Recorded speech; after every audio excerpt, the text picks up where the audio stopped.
Despite being in 2026, you're gonna still hear people advising you to limit your egg intake.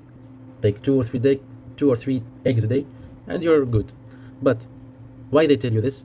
Because we all know that eggs are high in cholesterol.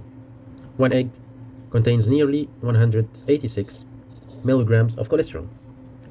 And the threshold that was promoted from the 1960s to 2015 was do not surpass 300 milligrams of cholesterol. And the main narrative was that if your dietary cholesterol intake was high, that will increase your blood cholesterol, mainly your LDL cholesterol, which of course is associated with an increase in heart and cardiovascular diseases. But is that true? Actually, no, that's false, because that claim and narrative was based upon low quality studies, and that has been largely debunked. But let's talk about me a little bit.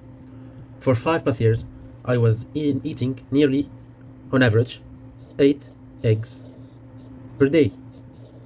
Why so?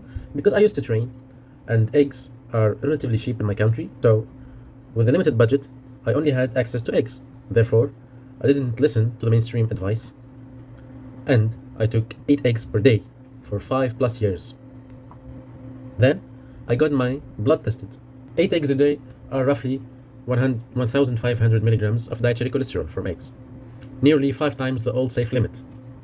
And before I got my full lipid panel, in the recent months, I recently dropped to 4 to 5 eggs a day because I stopped training, so we are still above the threshold that they've put. But before showing you my blood results, I want to talk a little bit about how cholesterol works in the body.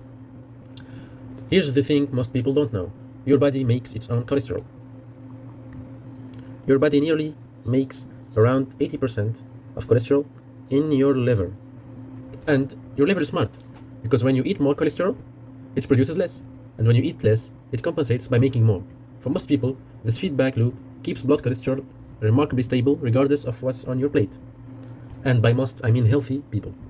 Of course, your liver doesn't make cholesterol to kill you or to harm you, but because the body needs it in making hormones, in producing vitamin D, in producing the bile salts that get stored in the gallbladder.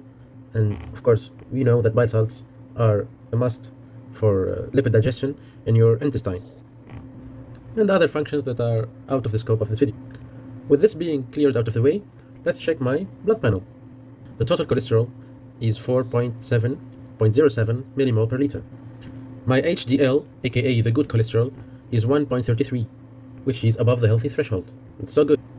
The feared LDL is 2.4, well under the 3 ideal threshold. And my triglycerides are 0.71, way below the limit.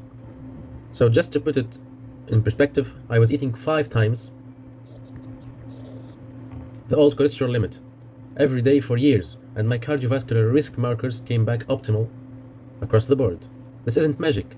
This is what happens when your diet is built around whole and processed animal foods and stays low in refined sugar, in refined carbohydrates and sugar. And of course, I eat vegetables and I love them. So, what actually drives bad lipid profiles? Refined carbohydrates, sugar, trans fats, and processed food, not eggs and not meat. Again, for healthy, normal individuals. I'm not telling you to eat 8 eggs a day. I'm not telling you dietary cholesterol doesn't matter. But what I'm saying is this: the fear around dietary cholesterol was built on weak science that has been negated not 1 year, not 2 years, nearly a decade ago, if not more. The previous threshold of 300 milligrams per day was quietly removed in 2015. And the US dietary guidelines removed the upper cap entirely.